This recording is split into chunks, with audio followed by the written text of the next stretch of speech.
आर्थिक हत्या की आपली सरकारी गफ्फार कादरी साहब पिछले ही हफ्ते मुंबई का और उत्तर महाराष्ट्र का दौरा करके आए हैं।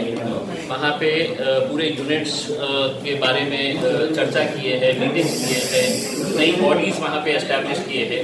अभी आने वाले हफ्ते में वो विदर्भा के दौरे के ऊपर जाने वाले हैं, पूरा विदर्भा का दौरा करेंगे और उसके बाद दूसरे जितने भी इलाके हैं उसके लिए हमारा काम जारी है। बेसिकली हम भी खुद मानते हैं कि जैसे सभी राजनीतिक पार्टियों के अंदर राजनीतिक काम सबका बंद हो गया था, हमारा भी कोरोना के पीरियड के अंदर हम सब अपने अपने घरों के अंदर, लेकिन डॉक्टर गफ्फार कादरी साहब ने ही कई मरतबा तो ऑनलाइन मीटिंग्स लिए। ये इसका निर्णय भी जो था वो पूरे महाराष्ट्र की यूनिट ने एक ही दिन एक ही वक्त मेमोरेंडम दिया। ये ऑनलाइन मीटिंग्स करके पार्टी को मजबूत करने का जो काम था वो जारी है और आगे भी जारी रहे।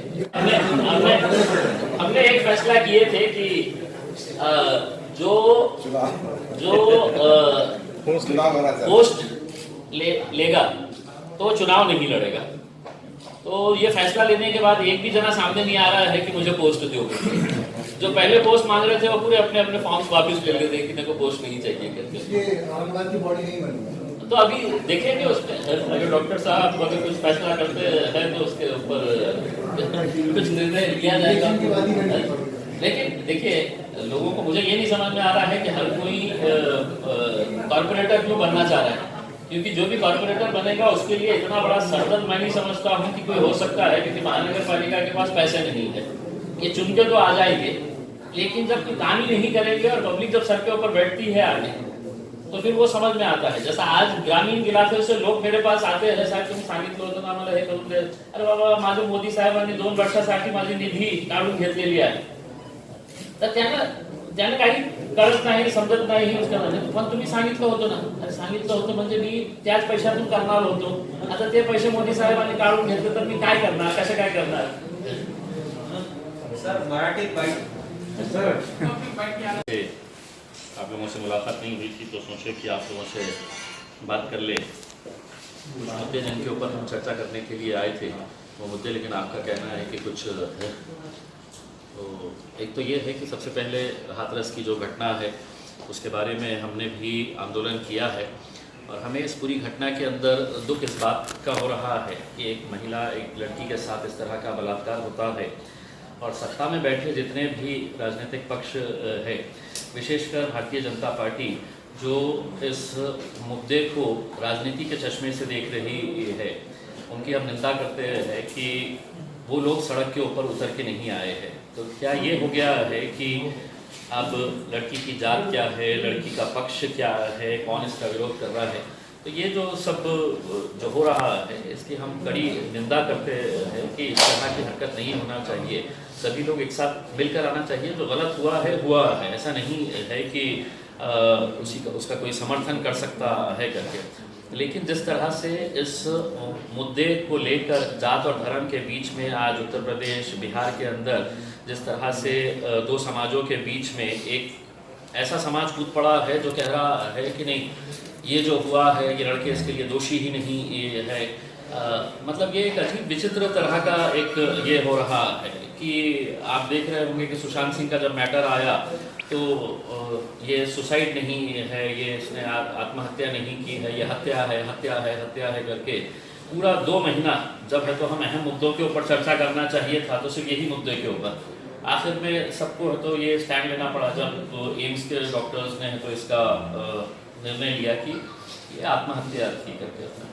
अब इस हद तक चले जाना कि नहीं ये बलात्कार था ही नहीं, तो सवाल ये पैदा होता है कि उत्तर प्रदेश की पुलिस इतनी कब से रहमदिल हो गई है कि एक बच्ची का रातों रात उसके परिवार को छोड़कर अंतिम संस्कार कर देना। तो ये कहीं ना कहीं मतलब जनता इतनी भी बेवकूफ़ नहीं है जितना भारतीय जनता पार्टी या उत्तर प्रदेश की सरकार समझ रही है कि हम ये कर देंगे और बाद में उसको डिफेंड करेंगे। देखिए, जब बिहार का जब मैटर हुआ था, सुशांत सिंह का मैटर हुआ था, तो आपको याद होगा कि एक बिहार का डीजीपी था जो बहुत बड़ी जो महाराष्ट्र के सरकार के विरोध में बातें कर रहा था, महाराष्ट्र की पुलिस के, मुंबई की पुलिस के बारे में बात कर रहा था। अब वो जनता दल यूनाइटेड ज्वाइन करने वाले हैं, इलेक्शन लड़ने वाले हैं, तो ये सब चीज़ें जो है इतनी जनता भी बेवकूफ़ नहीं है।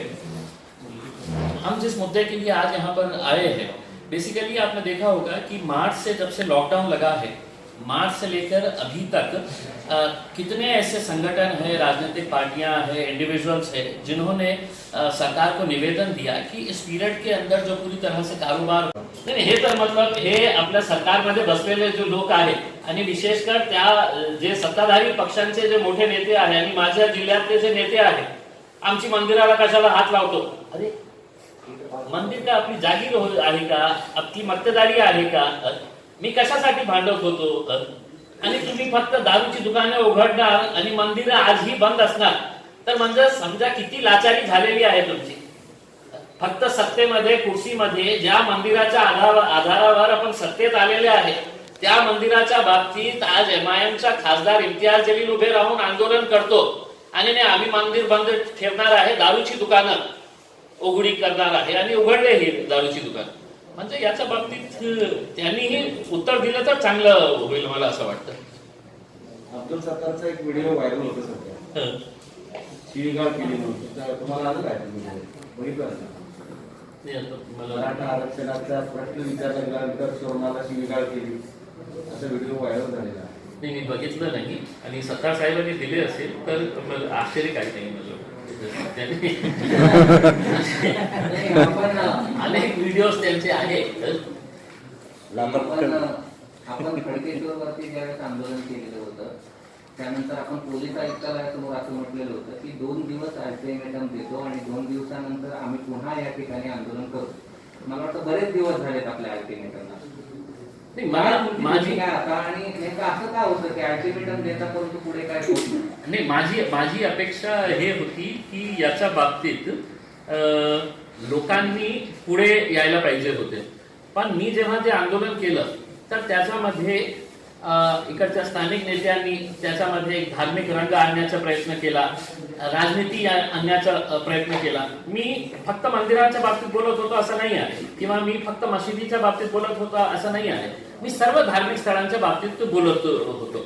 पण ज्या प्रकारे एक माहोल तयार करण्यात आलेला होतो आणि त्या दिवशी एक टेन्स सिच्युएशन जे क्रिएट करण्यात आलं होतं, माझी तर अपेक्षा अशी होती की त्यांनी सगळ्यांनी येऊन आपण सोबत ते सगळं उघडले असते तर ते आज उघडले असते. पण त्या पिरियड मध्ये कोणीही साथ दिली नाही. म्हणजे ज्या राजनीतिक पक्षांनी त्यांना एक आश्चर्य वाटलं, एक धक्का हे झालं की मतलब हे खासदार मतलब मंदिरासाठी कशाला भांडतो, हे तर आमची हे आहे. म्हणून मी ते निर्णय घेतला होता की नाही, याच्यामध्ये काही कम्युनल अँगल निघाला, काही टेन्स्ड सिच्युएशन. आपल्याला माहित असेल की मी फक्त तिथे जाऊन एक निवेदन देणार होतो, तर तिथे छावणीचं स्वरूप तयार करण्यात आला होता खडकेश्वरला. त्या मंदिरासमोर ज्या पोलिसांचा बंदोबस्त करण्यात आला होतं आणि ज्या प्रकारे शिवसेनेचे लोक आले होते की आम्ही मंदिरात, मी काय हात लावायला थोडी आलो होतो, नाही तू मंदिराला हात लावू शकत नाही. आणि मी मंदिराला हात लावण्यासाठी येत नाही होता, तिकडच्या पुजारीला विनंती करण्यात यायला येत होतं की साहेब उघडा आता. दारूची दुकान बंद पाडणार का? मंदिर जर उघडण्यासाठी प्रयत्न केला तर किंवा दारूची दुकान तुम्ही बंद पाडणार का चालू झाली? मी जे सर्व राजनैतिक पक्ष आहेत त्यांच्याशी बोलू आणि त्यांनी म्हटले की आपण सगळं सोबत मिळून हे करता येईल का, की आपण जोपर्यंत धार्मिक स्थळं उघडतात नाही तोपर्यंत आपण हे करणार नाही. आणि हे दुर्दैव मला याचं वाटतं की मतलब स्थानिक लेवलवर आपण हे करू शकतो, पण स्थानिक लेवलवर ही आता याचं सरकारनं निर्णय घेतलेला आहे की जिल्हाधिकारी जे आहे ते बिहारला जाणार आहे ॲज अन ऑब्झर्वर. म्हणजे याच्यापेक्षा काय वाईट हे आहे सरकारच्या निर्णयाबद्दल की मतलब ज्या शहरामध्ये आज ही 200 केसेस निघत आहे त्या शहराच्या जिल्हाधिकाऱ्यांना तुम्ही म्हणतो की नाही तुम्ही बिहारच्या इलेक्शन करण्यासाठी ॲज अ ऑब्झर्वर म्हणून जा. म्हणजे एक साईडला तुम्ही म्हणतो की नाही नोव्हेंबर डिसेंबर खूप आपल्यासाठी महत्वाचं आहे, आता ही केसेस एक पुन्हा एक लाट येऊ शकतं, आणि अशा परिस्थितीमध्ये जितकं गोंधळ कारभार आधी सुरू आहे त्या परिस्थितीमध्ये हे होणार असेल. आता दारूच्या दुकानाच्या बाबतीत आपण जिल्हाधिकाऱ्यांना, आपण ऍडिशनल कलेक्टरला मला नाही वाटतं की काही राईट्स असेल की तो निर्णय घेऊ शकतो. ठीक आहे सर, बाईट घ्यायचे.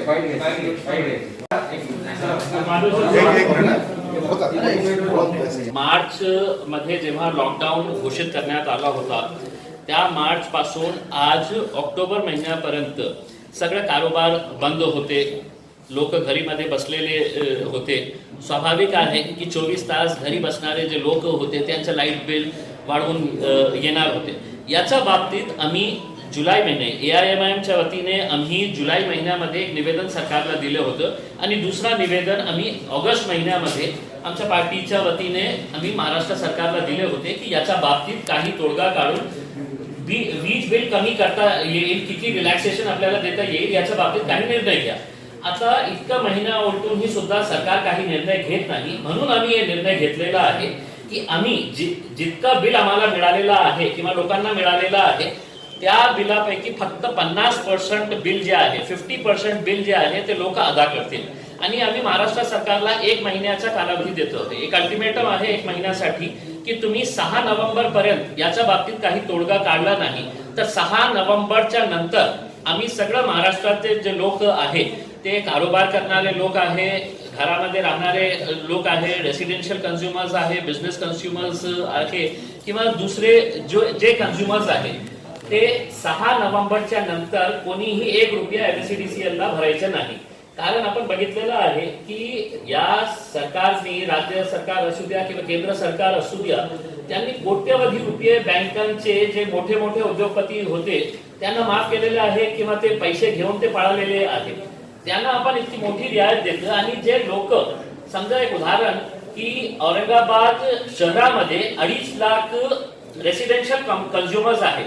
त्या 2.5 लाख कन्झ्युमर्स पैकी 1.5 लाख असे कन्झ्युमर्स आहे की ज्यांचं महिन्याचं एव्हरेज बिल जे आहे ते 100 किंवा 150 युनिट्स येतं. तर त्याच्या बाबतीत काही निर्णय घेतला तुम्ही 50% वेव ऑफ नाही करणार असेल तर आम्हाला सांगा की मार्च पासून दर महिन्याला आम्ही 100 युनिट, 150 युनिट, 200 युनिट तुम्हाला काय कमी करायचे आहे ते कमीत कमी त्याचं काही डिसिजन आलं तर चांगलं होईल आणि सगळ्यांना त्याचा फायदा होईल आम्हाला असं वाटतं. दारूची दुकानं काल सुरू झाली आहेत आणि तुमची आग्रही मागणी होती की मंदिर मस्जिद सुरू करा. नाही, ज्या लोकांनी माझा विरोध केला होता की आपण धार्मिक स्थळांच्या बाबतीत कशाला बोलत आहे, म्हणजे शिवसेनेच्या लोकांनी तर हे म्हटलं होतं की उद्धव साहेब आता एक 8 दिवसामध्ये याच्या बाबतीत निर्णय घेणार आहे आणि सगळं धार्मिक स्थळ जे आहे ते उघडणार आहे. ते आताही ना झालेलं आहे आणि त्याच्या व्यतिरिक्त सगळ्या दारूची दुकाने पुन्हा सुरू करण्यात आलेली आहे, त्यांना परवानगी देण्यात आलेली आहे. आता सत्तामध्ये बसलेल्या लोकांनी आता लोकांना समजावून सांगा की दारूची दुकानं उघडली तर काही होत नाही. फक्त करोना जे आहे त्याचा खतरा मंदिरीमध्ये आहे, मशिदीमध्ये आहे, गुरुद्वारामध्ये आहे किंवा सगळ्या धार्मिक स्थळामध्ये आहे. हे त्यांनी सरकारने सांगितलं तर बरं होईल. प्रकाश आंबेडकरांनी बिहारच्या निवडणुकीमध्ये MIM ला पुन्हा एकदा साथ घातलेली आहे. प्रदेशाध्यक्ष म्हणून आपली काय भूमिका आहे या त्यांच्या टाळीवर? त्याच्या बाबतीत आमचे महाराष्ट्राचे कार्याध्यक्ष डॉक्टर गफ्फार कादरी साहेबांनी सविस्तर एक उत्तर दिलेले आहे. आणि मला असं वाटतं की आपण जेव्हा अलायन्स करतो तर आमचा अलायन्स बिहारमध्ये जे झालेला आहे अनेक महिन्यापासून त्या नेत्यांची आमची बोलणी सुरू होती. आता आपण बघेल की येणाऱ्या एक 4-5 दिवसामध्ये आमच्या पार्टीच्या इतकी मोठी एक घोषणा होणार आहे की बिहारच्या इलेक्शनच्या संदर्भात आमच्या अलायन्स कुणाची सोबत होत आहे. बहुतेक एक 3-4 दिवसामध्ये त्याची घोषणा होईल. असं नाही आहे की आम्ही ते नेते ऑनलाईन आले आणि त्यांनी सांगितलं की आम्हाला तुमच्याशी हे करायचे आहे.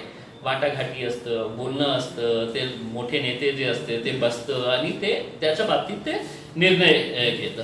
तसं काही झालेलं नाही आहे. म्हणून आम्हाला बिहार पुरता जे आहे ते असद ओवैसी साहेब जे निर्णय घेतील ते आम्हाला सगळ्यांना मान्य आहे. आम्ही छोटे छोटे कार्यकर्ते आहे. ओवैसी साहेबांनी म्हटलं की यांच्यासोबत जायचं. ते मला सांगता येत नाही कारण ते राष्ट्राचा मुद्दा आहे आणि ओवैसी साहेब याच्या बाबतीत ते निर्णय घेणार आहे. मी एक लहानसा कार्यकर्ता आहे, गफ्फार कादरी साहेब एक लहानसा कार्यकर्ता आहे. आम्ही महाराष्ट्राचे औरंगाबाद ब्रांड एम्बेसडर बोल के जाएंगे बिहार. अरे प्रचार के लिए बिहार जा रहे हैं. सगळं युनिट राहिली त्याच्यामध्ये, त्या पहिल्या याच्यामध्ये तुम्ही धार्मिक स्थळाचं लाईट बिल, वीज बिल रद्द करा. नाही, आम्हाला हे सांगायचे आहे की मार्च पासून ते आजपर्यंत धार्मिक स्थळ उघडलेले नाही तरी सुद्धा त्यांना वीज बिल देण्यात आलेले आहे. ते मंदिर असू द्या, मशिदीत असू द्या, गुरुद्वारा असू द्या, गिरजाघर असू द्या, बुद्धविहार असू द्या किंवा जैन मंदिर असू द्या, हे सगळ्यांचं बिल शून्यवर आणा हे आमची मागणी आहे. कारण हे जे धार्मिक स्थळ असतं त्यांना सरकारकडून काही पैसा मिळत नाही. ते दर एक मशिदीमध्ये दर फ्रायडेला ते लोकांकडून पैसा इकट्ठा करते, लोक देतात किंवा मंदिरमध्ये जाताना लोक ते दानपेटीमध्ये पैसे टाकतात आणि त्याच्यातून त्यांचा सगळं कारभार सुरू असतं. ते सगळं बंद असल्यावर आपण त्यांच्याकडून पैसे मागणार असेल तर हे चुकीचं आहे. आम्ही हे मागणी करत आहे की सर्व धार्मिक स्थळांचे पैसे शून्यवर आणून त्यांच्याकडून एकही रुपया वसूल करण्यात यावा नाही. जाएंगे नहीं वहाँ पेमेंट करेंगे तब तक पेमेंट तो लेती नहीं यहाँ पे लाइट बिल वाले देखिए, अब हमने ये मांग की है. अब हमारे पास ये है कि अगर सरकार अगर चाहती है कि लोगों ने पैसा भरना है करके तो पैसा भरेंगे उसमें. आणि त्यांना कापता येईल आमची लाईट तर आम्हालाही कापता येईल. MSCDCL ने 2 प्रोविजन करे हुए हैं. एक तो 3 हफ्ते में बिल भरना है और मतलब एकदम सब एक साथ अमाउंट है 2% का उनको बेनिफिट है. ये 2 स्कीम्स उन्होंने ऑलरेडी दी है. अब आप 50% बोल रहे हो तो आप मुझे ये बताइएगा कि इन्होंने रियायत क्या कर दी है कि मुझे 10,000 रुपए का बिल आया है तो 3 इंस्टॉलमेंट के अंदर, तो मेरे पास क्या आसमान से टपक कर आने वाले हैं या MSCDCL मुझे बैंक का लोन दिलाने वाली है? भाई जिसका कारोबार ही बंद था, जिसका धंधा ही नहीं हुआ है, जो गया ही नहीं काम के लिए, वो कहां से ये भरने वाला है? तो ये रियायत जो है ये सिर्फ आपको एक मतलब धूल झोंकने के लिए है कि चलिए हम कुछ तो रियायत दिए है, जब पैसा ही आपके पास जनरेट नहीं हुआ है. देखिए इसका कहीं ना कुछ तो कि सरकार को ये निकालना पड़ेगा उसमें. और मैं ये अपेक्षा करूंगा कि इसके अंदर तमाम राजनीतिक पार्टियां, चाहे वो सत्ता में बैठे, अब दुर्भाग्य ये है कि सत्ता में बैठे 3 पार्टियां हैं तो तीनों के तीनों ऐसे खामोश बैठे रहेंगे. अगर विपक्ष में अगर बैठे रहते तो आज हंगामा करे होते. भारतीय जनता पार्टी को जनता के मुद्दों से कोई लेना देना नहीं है. उनके 20 लोग आते हैं, एक पोस्टर लेके आते हैं, आंदोलन करते हैं, फोटो खिंचाते हैं और निकल जाते हैं. ये जनता के मुद्दों के ऊपर है तो वो भी आवाज नहीं उठा रहे हैं. हमारी अपेक्षा ये है कि इसके अंदर शिवसेना भी इसके अंदर आवाज उठाए और आप लोगों का जिम्मेदारी है कि आप पूछे कि ये मांग रास्त है क्या नहीं है करके, उसको जस्टिफाई करने दें. अगर वो बोले कि नहीं भाई 100% भरना पड़ेगा करके, तो आपको भी समझ जाएगा कि जनता के साथ कौन खड़ा है करके. ये जो मांग है कि आपकी जो है ये टोटली बकवास है कि 2% की रियायत, मतलब 10,000 रुपए का अगर बिल आ रहा है, किसका 20,000 रुपए का बिल आ रहा है तो 2% क्या मायने रखते हैं? और कहाँ से आ रहा है पैसा कि आप 2% की रियायत दे रहे हैं? 6 महीने तक नहीं लिया तो औरंगाबाद से साहब 300 से 400 करोड़ रुपए का रेवेन्यू MSCDCL को मिलता है. मैं अकेला अगर काटूं नहीं दिया तो मेरे ऊपर कार्रवाई कर सकते हैं. मैं जनता को आह्वान करूंगा कि किसी ने भी 1 रुपया नहीं भरना चाहिए, क्योंकि ये उनकी लड़ाई है. और उसके बावजूद भी जनता को लगता है कि नहीं भाई पूरा भर देना है करके, तो आपको खुद समझ में आएगा कि 6 नवंबर के बाद आपका रिजल्ट क्या आता है करके. 6 तारखेनंतर आपण काय करणार जर माफ केलं नाही किंवा 6 तारखेनंतर आपली काय दिशा? आमचं हे आवाहन असणार आहे लोकांना की 6 नोव्हेंबर पर्यंत याच्या बाबतीत सरकारने काही तोडगा काढला नाही तर महाराष्ट्रामध्ये राहणारा ते डोमेस्टिक कंझ्युमर असू द्या किंवा छोटा व्यापारी असू द्या, कमर्शियल बिझनेस कंझ्युमर असू द्या, त्यांनी 1 रुपया भरायचे नाही. कारण काय आहे की आपण सगळ्यांसाठी देतो. मतलब मी जे आकडे दिलेले आहे इतक्या मोठ्या उद्योगांसाठी आपण हजारो कोटी रुपये हे माफ करत आहे. हे सरकारचे पैसे म्हणजे जनतेचे पैसे आहे. हे फक्त 50 डिफॉल्टर्स जे आहे, जे 50 टॉप डिफॉल्टर्स जे आहे ते सगळं मोदी साहेबांचे जवळचे लोक आहेत. त्यांना तुम्ही हजारो कोटी रुपयांचा वेव ऑफ केलेला आहे. ते सगळे जाऊन कॅरिबियन मध्ये, माल्टामध्ये, साऊथ आफ्रिकामध्ये, दुबईमध्ये जाऊन बसलेले आहेत. त्यांच्या बाबतीत काही करत नाही. आणि मी माझ्या गोरगरिबांसाठी 100 युनिट, 150 युनिट, 200 युनिट ज्यांचं येतं त्यांना माफ करण्यासाठी इतकं वेळ लागतं. मतलब काय आहे काय? म्हणजे महाराष्ट्र सरकारमध्ये 3 इतके मोठी सरकार बसलेली आहे ना, ते काँग्रेस आहे, राष्ट्रवादी आहे, शिवसेना आहे. त्यांना निर्णय घेण्यामध्ये काय आहे? त्यांनी कमीत कमी मला उद्धव साहेबांनी सांगितलं की नाही तुमच्या हे जे मागणी आहे ते रास्त नाही आहे, मी तुम्हाला जस्टिफाय करतो. तर तुम्ही मला जस्टिफाय करून सांगा की लोक कशा भरतील. आता एक प्रश्न विचारलेले आहे की आम्ही 3 इन्स्टॉलमेंट मध्ये एक रियायत दिलेली आहे, 2% त्यांना कमी भरू शकतो आपण. ते रियायत देण्याचा अर्थ हे आहे की मतलब कुठून पैसा येणार कुठून लोकांकडून. ज्यांच्याकडे काम नाही होता, ज्यांना कामातून काढलेले आहे आणि हजारोंच्या संख्येने नाही लाखोंच्या संख्येने असे काम करणारे लोक आहेत ज्यांना नोकरीतून काढण्यात आलेलं आहे, ज्यांचा कारोबार बंद होता मागच्या 5-6 महिन्यात. आजही मतलब किती एक उद्योग आहे की ज्यांचा हे आहे. आता तुम्ही सांगा धार्मिक स्थळ जे आहे ते धार्मिक स्थळ कशा पैसा देते? आपण सरकारकडून त्यांना काही पैसा मिळतं का? ते मशिदीमधून नमाज पडताना ते पैसा इकट्ठा करते लोकांकडून. दर फ्रायडेला ते लोकांकडून पैसा इकट्ठा करते. कोणी 10 टाकतो, कोणी 50 टाकतो. त्याच्यामध्ये हे सगळं चालतं. मंदिरामध्ये ही दानपेटी असते, त्या दानपेटीमध्ये लोक पैसे टाकते, तर ते हे सगळं म्हणजे मंदिराचा कारभार चालतं, मशिदीचा कारभार चालतं. हे सगळं बंद असल्यावर तुम्ही त्यांना लाईट बिल भरण्यास सांगेल असेल तर माझी हे मागणी आहे की सगळं धार्मिक स्थळ जे कोणाचेही धार्मिक स्थळ आहे ते सगळ्यांना शून्य बिल करायला पाहिजे. अब किसानों का मेन मुद्दा है कि किसानों का सब अफेक्टेड आहे. 6 तारखेनंतर रस्त्यावर उतरून आंदोलन करणार काय मग याविषयी? 100%. आणि आंदोलन म्हणजे काय आहे असं नाही आहे की आता आम्हाला जे जे आंदोलन करायचं होतं, आम्ही निवेदन द्यायचं होतं, आम्ही दिलेलं आहे. आता त्यांना जे भाषा समजते त्या भाषामध्ये आम्ही बोलू. आणि आमची भाषा हे असणार आहे की आम्ही तुमच्या ऑफिसवर येऊन काही मोठा मोर्चा काढणार नाही. आता संपलं. आता घरी बसून आम्ही तुम्हाला कसं ठोकायचं आहे आम्ही ठोकू. खासदार साहब यूनिट टू 200 यूनिट इतना बिलिंग माफ होना चाहिए आपको. काहीतरी निर्णय मला काय सांगायचे आहे की तुम्ही काहीतरी निर्णय घ्या. की मी आज जे म्हणतो ना की 2.5 लाख कन्झ्युमर्स फक्त औरंगाबाद शहरमध्ये असे आहे की ज्यांच्या महिन्याच्या 2.5 लाख पैकी 1.5 lakh residential consumers 1.5 lakh residential consumers असे आहे की ज्यांच्या महिन्याच्या एव्हरेज बिल जे आहे ते 100 पर्यंत येते, 100 युनिट्स पर्यंत येते. आता त्यांनी निर्णय घेतला समजा की आम्ही 100 युनिट प्रति माह यांना वेब ऑफ करतो, तर हे 1.5 लाख कन्झ्युमर्सला किती मोठा फायदा होणार आहे. तुम्ही काहीतरी निर्णय घ्या. मतलब गप्प बसणार असेल. आणि जे आपले ऊर्जा मंत्री आहे त्यांनी घोषणा केली होती की नाही आम्ही निर्णय घेत आहे, आम्ही विचार करत आहे. आणि कसला विचार करत आहे? आता तुम्हाला आम्ही चांगल्या रीतीने हे मेमोरंडम दिले, चांगल्या रीतीने हात जोडून तुम्हाला सांगितलेलं की साहेब खूप परिस्थिती वाईट झालेली आहे, त्याच्या बाबतीत काही निर्णय घ्या. आणि तुम्ही नाही निर्णय घेत असेल तर 6 नोव्हेंबर पासून आपल्याला तुम्हाला रिझल्ट दिसतील. आम्ही नहीं भरना और कोई नहीं भरना। किसान बहुत परेशान है साहब, किसान भी बहुत परेशान है।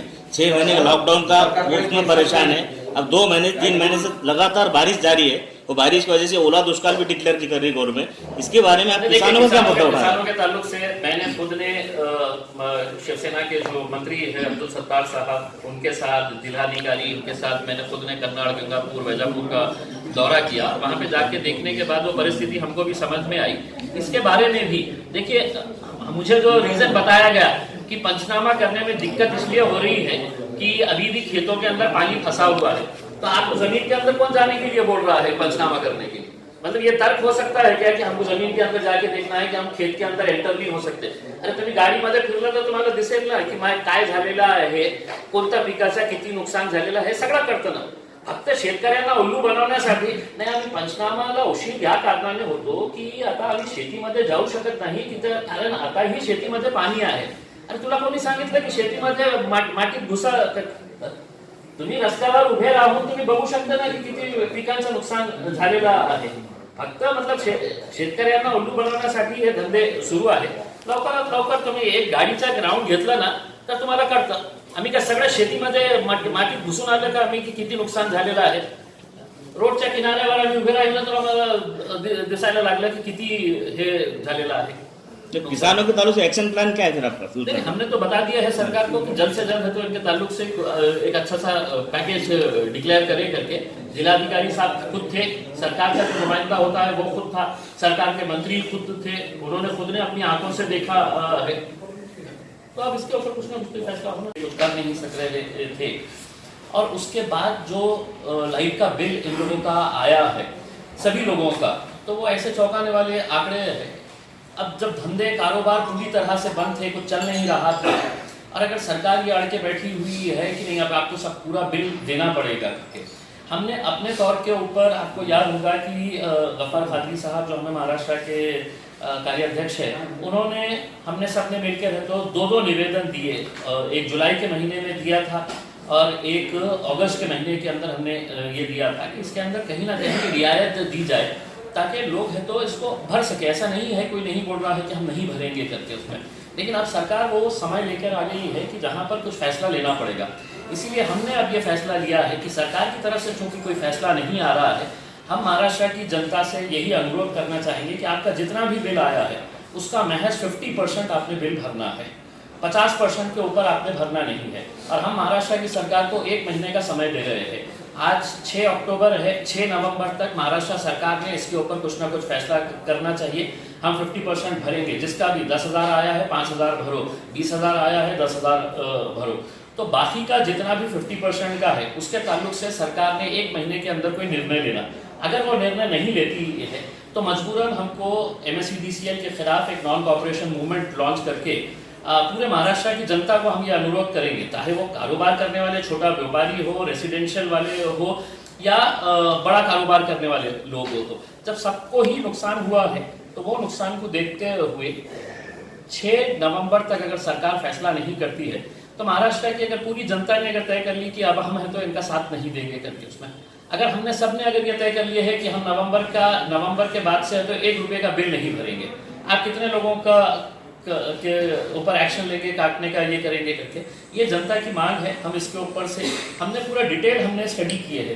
देखिए, आपको ये बताना बहुत ज़रूरी है कि सरकार अगर चाहे तो क्या नहीं कर सकती है।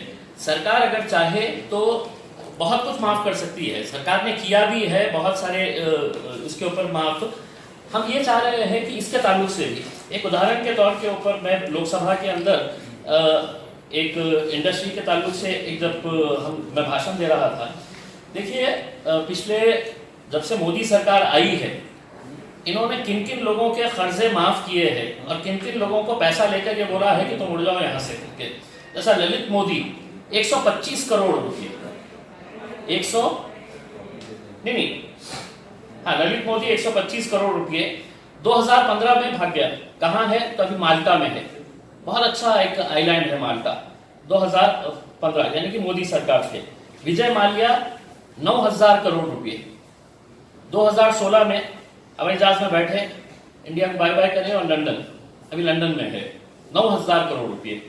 जतिन मेहता 7,000 करोड़ रुपये 2016 में हवाई जहाज में बैठे और कैरिबियन आइलैंड, बहुत ही खूबसूरत जो आइलैंड है वहां पे चले गए। ये आपका और मेरा पैसा लेके उड़े हैं उसने। मेहुल चोकसी 14,357 करोड़ रुपीस, 14,357 करोड़ रुपये 2018 मोदी सरकार। 2018 में प्लेन में बैठे कैरिबियन चले गए थे। कैरिबियन बहुत ही खूबसूरत आइलैंड है।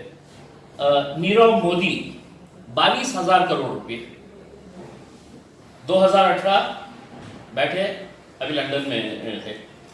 तो ऐसे अगर कुल मिलाकर अगर देखें कि अभी बैंक ऑफ महाराष्ट्र के जो बैंक एम्प्लॉयज़ एसोसिएशन के जो सेक्रेटरी है ऑल इंडिया के देवीदास कुटकर साहब, उन्होंने हमको कुछ आंकड़े दिए थे कि कितने लाख करोड़ रुपया गवर्नमेंट ने ऐसे ही उनके करीब के जितने भी लोग हैं उन लोगों को माफ़ किए हैं या उन लोगों को कर्जा दिए हैं या दोबारा कर्जा, जैसा अडानी ग्रुप के ऊपर आपको कितना दिया है लोन पता है आपको?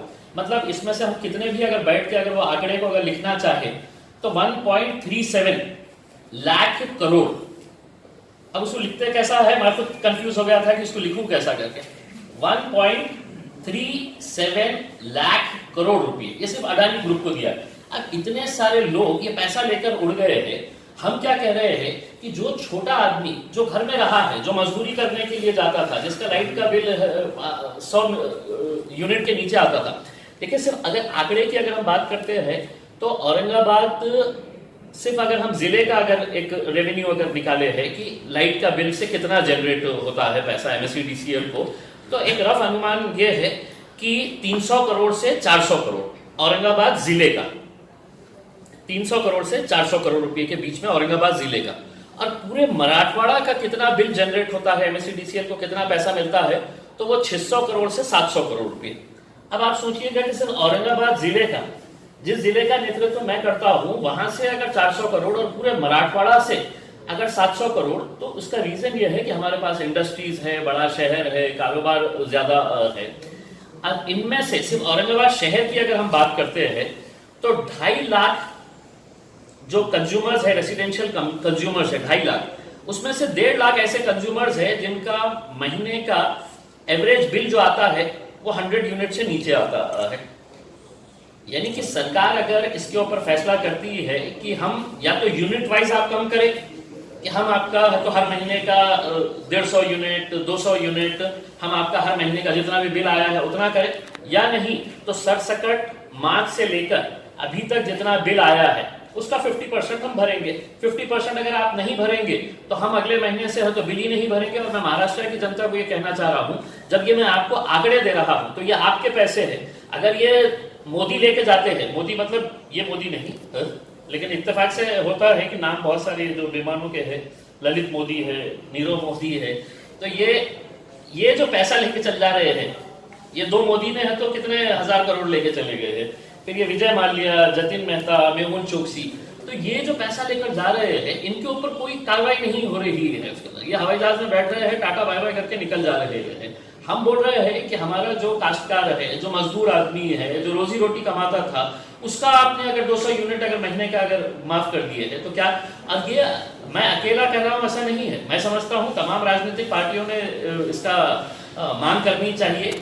बहुत सारे संगठनों ने निवेदन दिए हैं, हमने खुद ने निवेदन दिया है। अगर सरकार खामोश बैठी हुई है तो हम अगर चाहे तो हम ये भी कर सकते हैं कि नहीं, हमारे पास पैसा आ ही नहीं है, कारोबार हो ही नहीं है, तो हम कुछ भी नहीं भरेंगे। हमको मालूम है कि सरकार की भी परिस्थिति खराब है, तो वो सरकार की परिस्थिति को देखते हुए हम 50% का फैसला ले रहे हैं। अगर सरकार चाहती है कि अगले महीने से इस बिल के अंदर कुछ रियायत मिलेगी जो हम मांग कर रहे हैं, तो ही आगे का बिल भरा जाएगा। वरना 6 नवंबर के बाद से हम जनता से अपील करेंगे कि किसी ने भी 1 रुपया पैसा भरना नहीं। पूरे महाराष्ट्र के अंदर अगर जनता कर लेती है तो ये मजबूरन, अब ये हर एक के लिए ऐसा नहीं है कि इसका फायदा कुछ लोगों को होगा करके। आज हर कोई इसकी वजह से परेशान है। मोदी साहब ने तो बोल दिए थे कि साहब नौकरियों पे से निकालो मत, उनकी सैलरी काटो मत, लेकिन हकीकत आप खुद जानते हैं कि कितने सारे लोगों को बेरोजगार किया गया है, कितने सारे लोगों की सैलरीज काट दी गई है। भाई जिसकी सैलरी 10,000 रुपए थी, आज उसको अगर 6,000 रुपए मिल रहे हैं, 7,000 रुपए मिल रहे हैं, तो वो कहाँ से ये सब चीजें करेगा। उसका एक फिक्स लाइफस्टाइल हुआ करती थी कि मेरा लाइफ का बिल इतना आने वाला है, मैं इतना ये भरूंगा। तो ये सब चीजों को देखते हुए हमारी सरकार से यही अनुरोध है कि सरकार इसके ऊपर जल्द से जल्द फैसला करे। और दूसरा ये है कि जितने भी महाराष्ट्र के अंदर धार्मिक स्थल है, चाहे वो मंदिर हो, मस्जिद हो, गुरुद्वारा हो, गिरजाघर हो, जैन लोगों की मंदिर हो या हमारा बुद्ध विहार हो, ये सबके 100% बिल माफ होने चाहिए। मतलब इसके अंदर कोई यही नहीं है आपने तो पूरे ये बंद करके रख डाले थे, आपने पूरे धार्मिक स्थल बंद करके रख डाले थे, आज भी बंद करके रखे हुए हैं। इनका 0 बिल होना चाहिए, इनके ऊपर कोई भी 1 रुपये का बिल इनको देना नहीं चाहिए। धार्मिक स्थल जितने भी है पूरे महाराष्ट्र के अंदर, उसको आपने 0 बिलिंग करके करना चाहिए। वैसे भी आपको रेवेन्यू कहाँ से मिला है? धार्मिक स्थल तो आपने भी बंद कर दिए थे, अभी तक बंद ही है। आपने शराब की दुकान, तो पैसे भी आपका रेवेन्यू तो आया हुआ है, तो उसको कंपनसेट कर दीजिएगा। तो हमारी तरफ से ये था, आपकी तरफ से